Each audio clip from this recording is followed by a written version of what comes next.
जय हिंद दोस्तों। आज हम लोग बायोलॉजी का नया टॉपिक पढ़ते हैं, ठीक है ना। उसके पहले जो हम लोग पढ़े थे उसको जल्दी रिवीजन कर लेते हैं। अमीबा के बारे में पढ़े थे ना, एक कोशिकीय जीव अमीबा में पात्र। तो क्या पढ़े थे? अमीबा एक कोशिकीय जीव है, संपोषी प्राणी है, इसका आकार निश्चित नहीं होता है, यह कुटपादों के द्वारा खाना पकड़ लेता है और इसमें रसधानी के द्वारा पचा लिया जाता है। अमीबा में जो एंजाइम पाया जाता है वो रसधानी होता है। इतना ढेर सारी बात हम लोग अमीबा के बारे में पिछले क्लास में पढ़ लिए थे, ठीक। चलिए हम लोग 20 से 30 सेकंड में इसको रिवीजन कर लिए। और आज हम लोग पढ़ते हैं पैरामीशियम। क्या पढ़ते हैं? पैरामीशियम। ध्यान से देखिएगा, पैरामीशियम।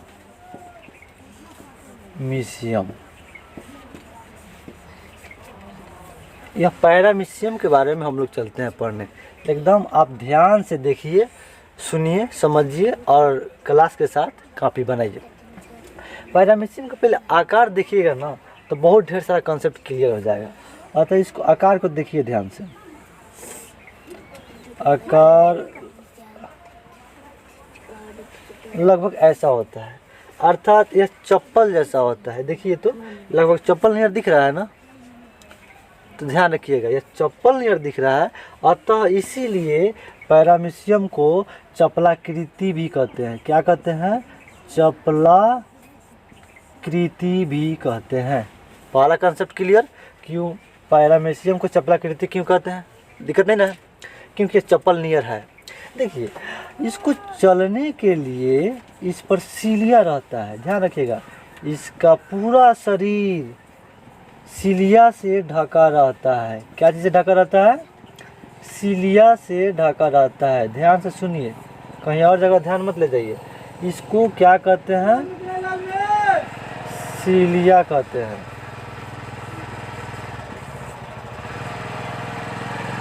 क्या कहते हैं? सीलिया कहते हैं। ये वाला कंसेप्ट क्लियर हो गया ना? इसको सीलिया कहते हैं। सीलिया अर्थात पैरामीशियम में चलने के लिए जो होता है उसको सीलिया कहते हैं। क्लियर हो गया? यहाँ ध्यान से जब देखेंगे तो यहाँ एक तरह का मुख होता है। क्या होता है? मुख होता है, जिसको कोशिका मुख कहते हैं। क्या कहते हैं? कोशिका मुख। इंग्लिश में साइटोस्टोम कहेंगे, है ना। तो ध्यान रखिएगा, कोशिका मुख जिससे भोजन पैरामीशियम ग्रहण करता है। क्लियर? तो पैरामीशियम के बारे में इतना समझ में आ जाना चाहिए। यह भी एक कोशिकीय जीव है। कैसा जीव है? एक कोशिकीय जीव है। ध्यान रखिए, ये भी कैसे जीव है? एक कोशिकीय जीव है। यहाँ तक कोई दिक्कत नहीं ना? तो पैरामीशियम के बारे में जो 4-5 पॉइंट्स है इसको दिमाग में रखना है, ठीक है। अब हम लोग नया कंसेप्ट पढ़ने चलते हैं, चूँकि कोशिकीय खत्म हो गया। अब हम लोग बहुकोशिकीय जीवों में पोषण पढ़ेंगे। और बहुकोशिकीय जीवों में पोषण पढ़ेंगे तो महत्वपूर्ण बहुकोशिकीय जीव देखेंगे। तो पहले खुद हम लोग ही बहुकोशिकीय जीव हैं, अतः मनुष्यों में पाचन अब हम लोग पढ़ेंगे, ठीक है। चलिए हम लोग आगे पढ़ते हैं। तो अब हम लोग पढ़ते हैं, ये अभी जो ख़त्म किए, ठीक है ना, उसके ठीक बाद अब बहुकोशिकीय जीवों में पोषण पढ़ेंगे। उसके पहले जैसे मनुष्य के बारे में हम लोग महत्वपूर्ण है, इसको हम पढ़ते हैं। किसके बारे में पढ़ते हैं? मनुष्य के बारे में। तो इसको ध्यान से देखिए और समझने की कोशिश कीजिए। एकदम आसान भाषा में मैं समझाऊंगा, टेंशन मत लीजिएगा, है ना। देखिए ध्यान से, सबसे पहले आप खाना मुंह में रखते हैं ना।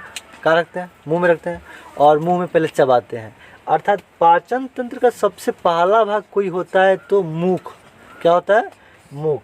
जैसे कि मान लो यहाँ फोटो हम बना देते हैं, यहाँ मैं बना दूँ फोटो लगभग, देखिए ध्यान से, यही इसको देखिए ध्यान से। ज़्यादा मेकअप करने की आवश्यकता नहीं है, एग्जाम में बैठ कर बनाना होता है, अर्थात 10 सेकंड में फ़ोटो बनाना होता है, इसलिए प्रैक्टिस करना है कि जल्दी बन जाए। तो इसको मान लेते हैं, ये क्या है? मुँह है।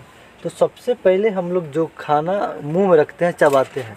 अर्थात पाचन तंत्र का कौन कौन सा भाग पढ़ेंगे, पहले ध्यान रखिए। पाचन तंत्र में क्या क्या आता है ये भी तो समझ में आना चाहिए ना, नहीं तो दिक्कत हो जाएगा ना। कितने अंगों को मिलाकर हम लोग पाचन तंत्र कहते हैं, यह दिमाग में समझ में आना चाहिए। तो ध्यान रखिए, तो पहले मुख गुहा शुरू हुआ, अर्थात मुख गुहा पढ़ना होता है पहला। क्लियर? क्योंकि मुंह में पहले खाना रखते हैं। उसके बाद जब खाना आहार नाल के द्वारा यह ग्रासनली में जाएगा। किस में जाएगा? ग्रासनली में। अतः अब ग्रास नली पढ़ना पड़ेगा। इंग्लिश में ओएसोफेगस कहते हैं। क्या कहते हैं? ओएसोफेगस। अब जैसे देखेंगे इसके बाद पाचन तंत्र का कौन सा अंग आएगा, तो अब आ जाएगा आमाशय। क्या आ जाएगा? आमाशय। क्या आ जाएगा? ध्यान से देखिए, यह आमाशय है, अर्थात इसके बाद पढ़ना होगा आमाशय। क्या पढ़ना होगा? आमाशय। कोई दिक्कत नहीं ना? आमाशय देखिएगा ध्यान से, तो यहाँ पे लीवर होता है। क्या होता है? लीवर।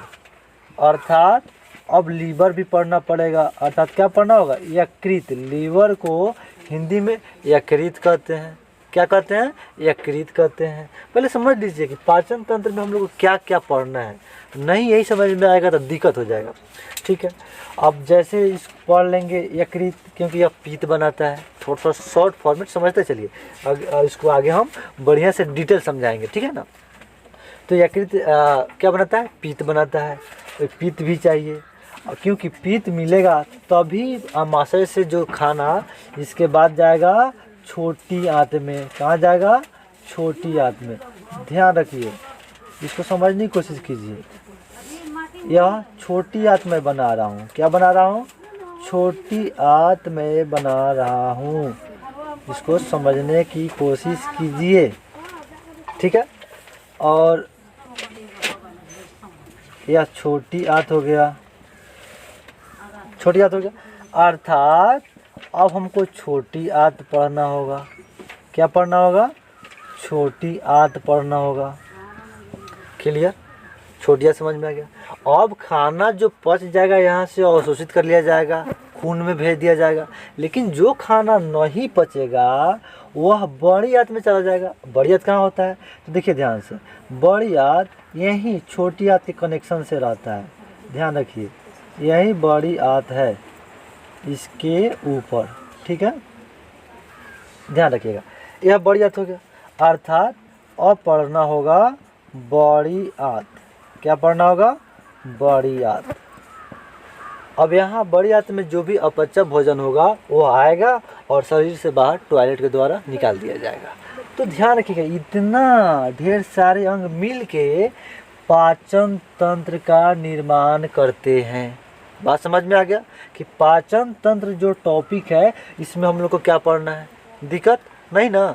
चलिए अब हम लोग प्रत्येक पाचन तंत्र के प्रत्येक हिस्से को, प्रत्येक अंग को हम लोग डिटेल पढ़ते हैं। समझ रहे हैं ना? समझने की कोशिश कीजिएगा।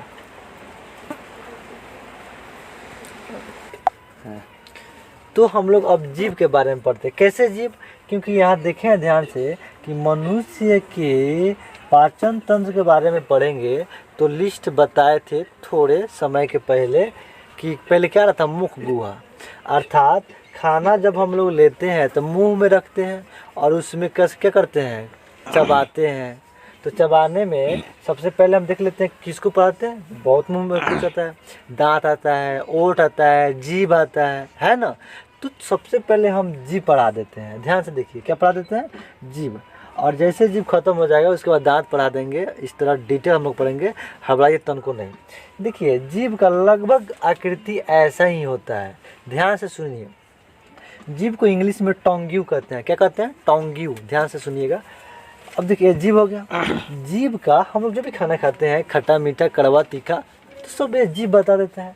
तो अब हम लोग को जानना चाहिए, हम लोग को एग्जाम में कंपटीशन में पूछा जाता है कि आखिर जीभ के कौन से भाग से मीठा खट्टा कड़वा का पता चलता है।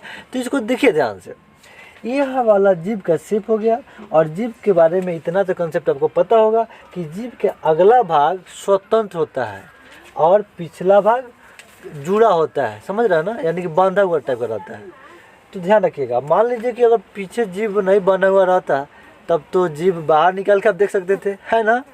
तो वह तो फिल्म में ही होता है, रामायण महाभारत में ही होता है, हकीकत में नहीं ना होता है। अगर हकीकत में ऐसा हो गया तो समझे कि फिर आप स्वादिष्ट खाना को स्वादिष्ट कैसे पहचान ही नहीं पाएंगे। देखिए ध्यान से, तो जीभ का आगे वाला भाग, यहाँ ध्यान रखिए, यह जो आगे वाला भाग है उससे मीठा का पता चलता है, स्वीट। क्या चीज़ का पता चलता है? स्वीट। ध्यान रखिएगा, अगर कोई चीज़ मीठ है कैसे पता चलेगा? तो जीभ के आगे वाला भाग, ध्यान सुनिए, अपना अपना जीभ देखिए ध्यान से, जीभ के आगे वाला भाग से स्वीट मीठा का पता चलेगा। दिक्कत नहीं ना? और जस्ट इसके पीछे जाए, जीभ के जो आगे भाग है इसके जस्ट पीछे चल जाए तो यहाँ से कड़वा का पता चलता है, बिटर, BITTER, बिटर मैं लिखा हूँ। तो बिटर कड़वा यानी तीखा, ध्यान रखिएगा। जीभ के पिछले वाला भाग से कड़वा अर्थात तीखा का पता चलता है। जैसे कोई भोजन में मिर्ची लगा हुआ है तो कैसे पता चलेगा? तो ध्यान रखिएगा, जीभ के पिछले हिस्सा से, क्लियर हो गया ये वाला दो को, कि जीभ के अगले हिस्सा से मीठा का पता चलता है, जीभ के पिछले वाला हिस्सा से कड़वा अर्थात बीटर का पता चलता है।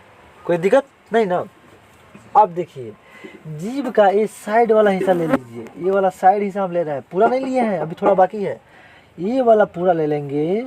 इसी से खट्टा का पता चलता है, और खट्टा को इंग्लिश में शावर कहते हैं। क्या कहते हैं? शावर। ध्यान रखिएगा, यह जीभ के साइड को हिंदी में कहते हैं पार्श्व भाग। कौन सा भाग? पार्श्व भाग। तो जीभ के पार्श्व भाग से खट्टा का पता चलता है। बात बुझा रहा है? और पार्श्व भाग के ही अगला भाग ले ये वाला है ना, तो इससे नमकीन अर्थात साल्टी का पता चलता है।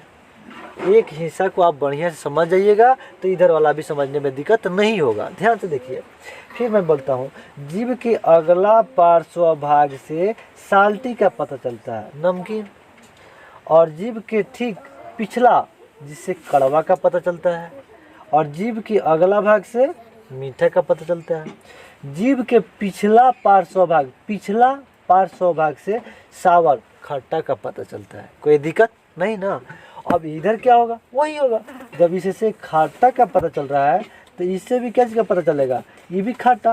क्या चीज़ का? खट्टा। खटाई खाइएगा, टिकोड़ा का समय आ गया है ना, टिकोड़ा खाइएगा तो खट्टा कैसे लगेगा? तो जीभ के पार्श्व वाला पिछला भाग, ध्यान से सुनिए, पार्श्व में ये भी आ जाएगा, ये भी आ जाएगा। पार्श्व का पिछला भाग कहिए, इसको पार्श्व के अगला भाग कहिए। बात समझ में आ रहा है ना? तो टिकोड़ा खाइएगा तो खट्टा लगेगा, कैसे पता चलेगा? पार्श्व के पिछला वाला भाग, इससे पता चलेगा या इससे पता चलेगा। अब ध्यान रखिए, ये भी पार्श्व है लेकिन जीभ की अगला भाग है, जीभ की अगला वाला पार्श्व भाग से साल्टी का पता चलता है, नमकीन। हम लोग कोई ना कोई साल्ट प्रतिदिन लेते हैं जिसका नाम है नमक। क्या? नमक। इसीलिए मैं नमकीन लिख दिया हूँ। क्लियर? तो ये वाला जीभ का मैटर आप लोग को समझ में आ गया होगा। ध्यान रखिएगा, जीभ पर बहुत छोटा छोटा बूंदा होता है। क्या होता है? बूंदा होता है। इसी को इंग्लिश में टेस्ट बर्ड कहते हैं। क्या कहते हैं? Taste bud. समझिए, अर्थात हिंदी में स्वाद कलिया कहते हैं। यहाँ मैं बना देता हूँ, देखिए ध्यान से। ये जब छोटा छोटा जो पाए जाते हैं इसको क्या कहते हैं? स्वाद कलिया। क्या कहते हैं? स्वाद कलिया। क्लियर हो गया? तो स्वाद कलिया ही के चलते भोजन का स्वाद पता चलता है। कोई आप बताए हैं? ये स्वाद कलिकाए, सुनिए ध्यान से, सॉरी मिस हो गया, यहाँ पे ध्यान रखिए, कलिया नहीं ना, कलिका। अब बहुत होगा तो ए लग जाएगा, कलिकाए। सुनिए ध्यान से, इसको साफ थोड़ा लिख दो, इसको कलिकाए। अर्थात ये जो जीभ के ऊपर छोटा छोटा बिंदु नियर होता है जिसको स्वाद कलिकाए कहते हैं। कोई दिक्कत? इंग्लिश में मैं बोल दिया था टेस्ट बर्ड, है ना? दिक्कत है? और ध्यान रखिएगा, नया कंसेप्ट कि जीभ की बीच वाला भाग से कोई स्वाद का पता नहीं चलता है। ध्यान रखिएगा, बेहतरीन कंसेप्ट है। तो जीभ के कौन से भाग से कौन से स्वाद का पता चलता है और जीभ के बीच वाला भाग से कोई स्वाद का पता चलता है कि नहीं चलता है? अब तो कंसेप्ट क्लियर हो गया होगा। कोई दिक्कत? जीभ में इतना दिक्कत है नहीं ना? हाँ, कभी कभी जानते हैं यही टेस्ट बर्ड अर्थात क्या है, स्वाद कलिका है, इस पर फोड़ा टाइप का हो जाता है, छिल जाता है। तो भोजपुरी में हम लोग कहते हैं ना कि निनाई हो गया है।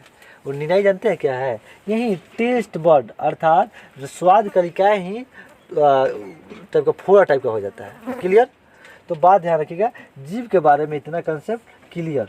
कोई भी कंपटीशन में अगर जीभ से आएगा तो इससे आगे तो नहीं आने वाला है। समझ रहे हैं ना।